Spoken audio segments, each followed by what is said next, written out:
పువ్వులు అంటే పూజ కోసం ఇంట్లో పువ్వులు అందుబాటు లేకపోతే ఎట్లా ఒకటి. రెండోది కొన్ని సీజన్స్లో పూల రేటు కూడా విపరీతంగా పెరిగిపోతాయి.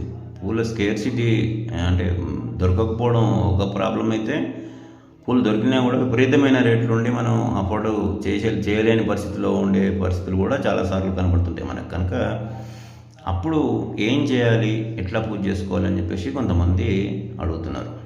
అయితే ఉన్నవాళ్ళు అంటే కొంత స్తోమత ఉన్నవాళ్ళు వీళ్ళకి మాత్రం అంటే పూలు లభ్యం కాని పరిస్థితుల్లో నేను చెప్పేది వెండి పూలు చేయించుకోవచ్చండి. వెండి పూలు ఒక 11 చాతనైతే 108 చేసుకొని రోజు పూజ చేసుకొని మళ్ళీ కడుక్కొని పెట్టుకొని మళ్ళీ యూజ్ చేసుకోవచ్చు. ఆ విధంగా వెండి పూలతోటైనా చేయొచ్చు, మామూలు పూలు లేకపోతే.